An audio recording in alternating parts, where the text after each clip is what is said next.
Yo, what up, guys? Here we go. Quiz 3 review. Let's get moving.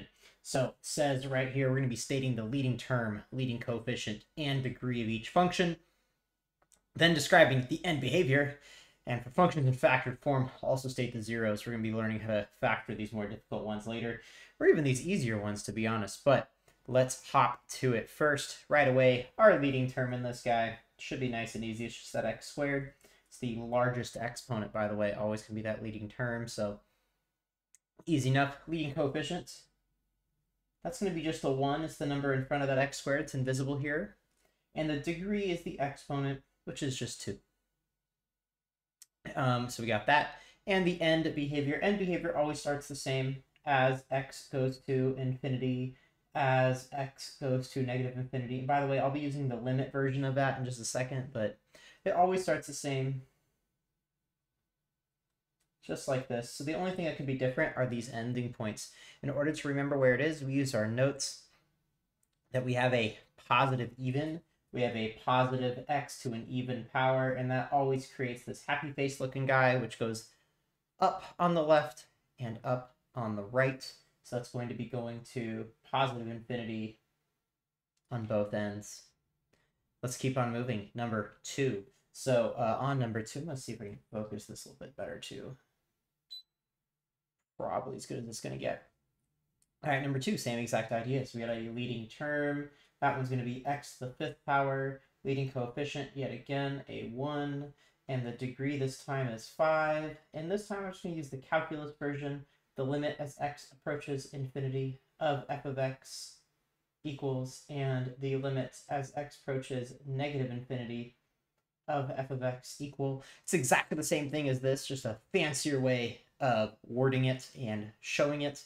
And for this one, we have a positive x to an odd power, and that's going to look like this guy, which means we're going to be going to positive infinity on the right and negative infinity on the left. Continue moving. Problem number 3.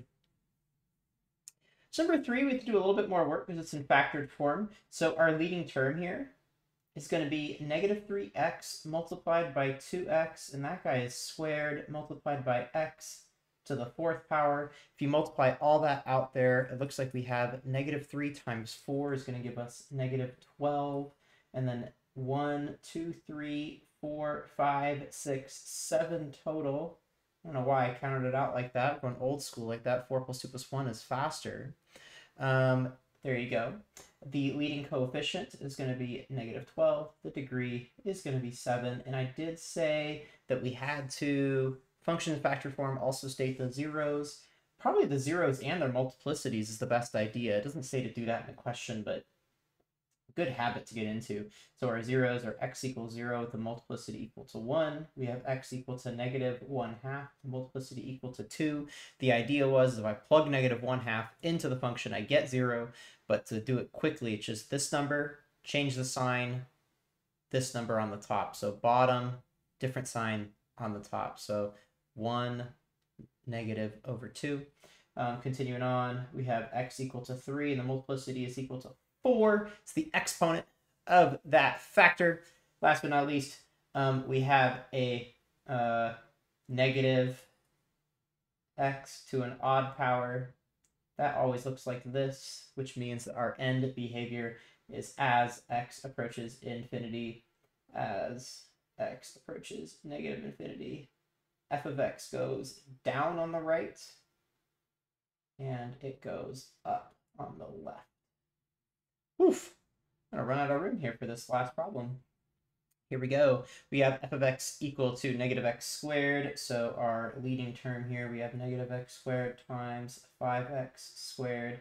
That's going to multiply out to negative 25x to the 4th power. Leading coefficient, negative 25. Degree is 4. Our zeros are x equals 0. X equal negative 2 over 5. Both of those have a multiplicity of 2.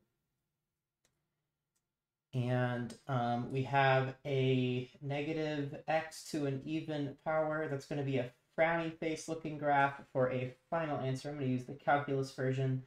The limit as x approaches infinity of f of x equal negative infinity. It goes down on both sides, so it's going to equal negative infinity on both sides. Man, oh man, totally out of room there. But we are good to go. We are on question number 5 now. We are almost halfway there. And write your answer in fraction form. So for this one, I'm going to show the long division. For number 6, I'm going to do synthetic division. Then we're going to talk about why number 7 that we really want to do the long division format. So here we go. So for this one, we're going to do the long division. So long division way, we have x minus 4, 5x cubed minus 21x squared plus 0x plus 15. You got to make sure you include that 0 because we're going 3, 2. We're missing the 1. So x to the power 1 there has a 0. And now we just start going. So I'm going to switch colors to denote that is the start, the setup, finishing it up. And I'm going to try to focus it one more time because I really feel like it's not. I don't know, maybe it's my eyes. All right, so we have 5x squared. When we're starting these off, we just have a regular x here. Dividing it out is going to be nice and quick. You just copy the thing, except you have subtracting 1 on the exponent. 3 minus 1 is 2. So that's going to give us 5x to the third minus 20x to the second. But we are subtracting these guys, so I like to put them in parentheses on the subtraction. So minus a negative is a positive. So we're adding 20, which is just negative 1x squared. I'm just going to write negative x squared plus 0x, which means you're subtracting x. Again, you're copying it, taking away 1 from the exponent. So we have negative x squared plus 4x, but we have subtraction stuff to do, so it's negative 4x in the end plus 15. And then minus 4, we're taking away that x, and then it's done. So we have negative 4x plus 16, subtract.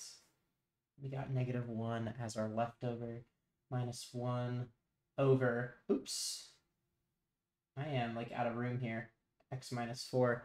That's going to be good enough for me. Perfect. However, like I said, we're going to do number 6 in the synthetic division format. Synthetic division format is a lot faster in the end. So let's get going on this synthetic division. Here we go. So we're going to put negative 1 in our box up in the corner. Then it's all, and that's from the opposite sign, by the way. So you're changing the sign. And then we're copying all the numbers. 4, negative 3, negative 17, negative 2, 1, and 1. Arrow comes down. Boom. All right, 4 is copied, and the steps are multiply, put, add, repeat. Negative 1 times 4 is negative 4. Put it there. Add it up. Repeat. Multiply, put, add, repeat. Multiply, put, add, repeat. Multiply, put, add, repeat, multiply, put, add, and we are done.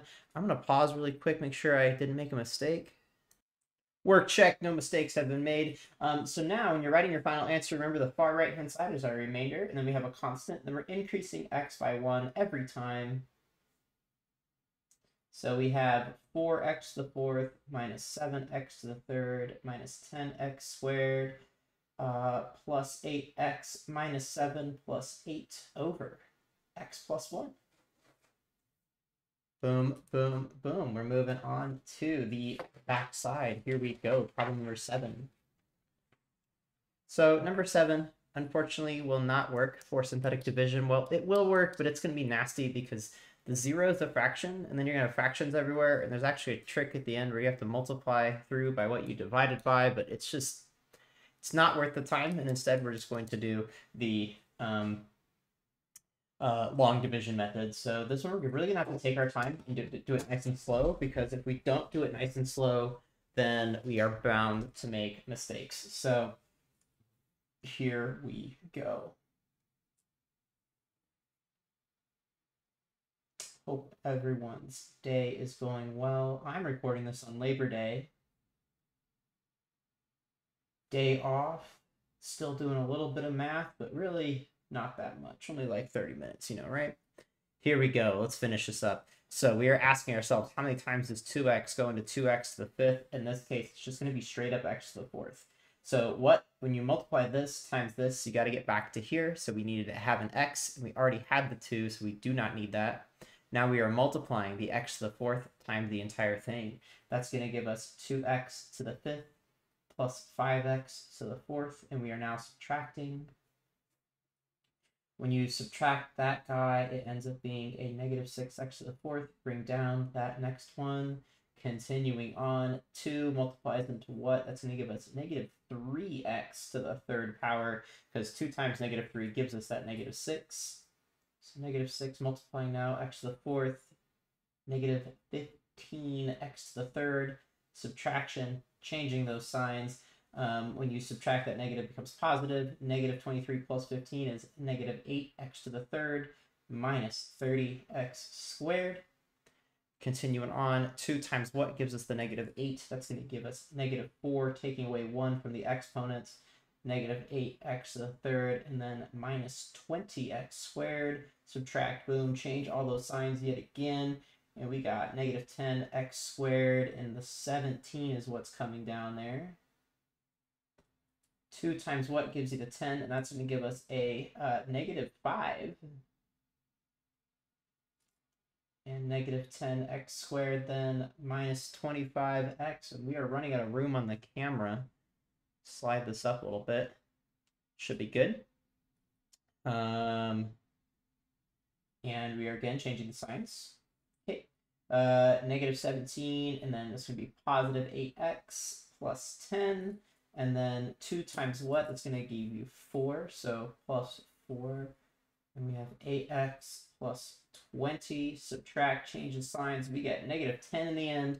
So final answer there with the negative 10 over 2x plus 5. Pausing to check my work.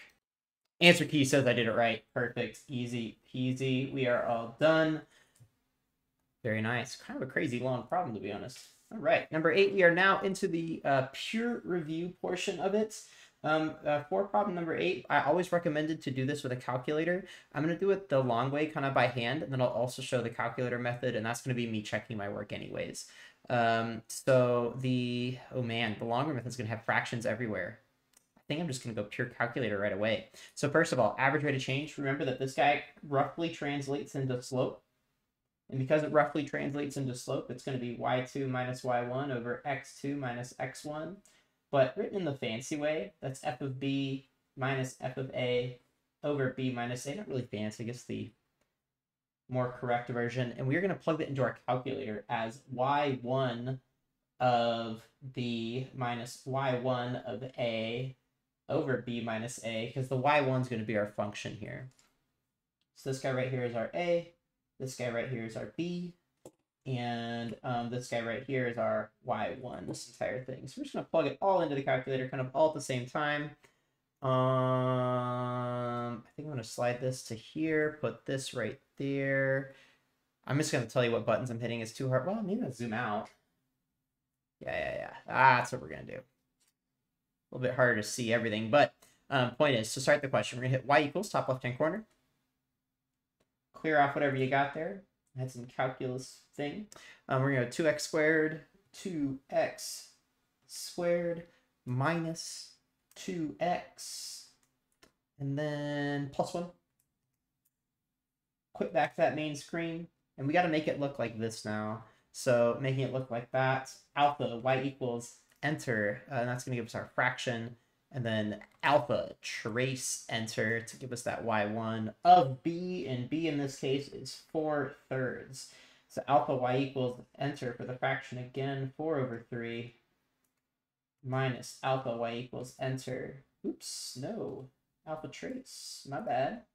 y1 of 1 over, now it's alpha y equals, enter for the fraction, 4 divided by 3, minus 1. Finally plug all that in there, and you end up getting 8/3. There you go. Easy enough. If you want to do that one more by hand, you could, but yeah, I'm just not interested right now. All right, here we go. G of 2. Starting off with the furthest inside. You always start with the furthest inside for these questions. So G of 2 is going to be 3 times 2 plus 3. We're replacing this x with a 2. 3 times 2 is 6, plus 3 is 9. And now we're doing g of 2, which is g of 9. 3 times 9 plus 3, and that is 30. F of g of x here, f of g of 4x. So the first thing we got to do is figure out what g of 4x is. G of 4x is going to be x, 4x, my bad, 4x squared minus 1 plus 2 times 4x. That's 16x squared. I'm going to put the plus 8x here and then minus 1. And we're doing f of that. So f of 16x squared plus 8x minus 1. And now we're plugging in this into here. And we do not need to distribute and simplify on these questions, so I'm not going to. I think we're almost done. I think we only have 1 or 2 more questions. That's it. Just 2 more. Let's do it. Finding the inverse. So our step-by-step process: first, replace that guy with a y. Switch the x and the y. After you switch the x and the y, we're going to add 3 to both sides. Now we have the algebra trick. The algebra trick is to switch the positions of the y plus 1 and the x plus 3. Subtract 1 on both sides. Rewrite using the correct notation.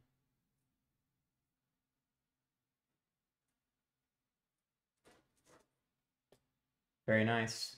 Easy enough. I should have zoomed back in. Well, at least I zoomed back in for this part. Hopefully everything else is still readable on the other page of it. Maybe in case you need it, I'm going to flip it over just so you can kind of see the zoomed in version of it. Whoops. Life goes on. The last question. This one's was extra credit in the last one. I think I'm going to do extra credit on it again. The inside function, in my opinion, is nice and obvious. It's x minus 5. And the outside function is the third power of it. The idea is if I plugged this guy into here, I would get the original function. Boom. That's it. That's the entire assignment. Have a great rest of your Labor Day weekend or whenever you're watching this. Peace out.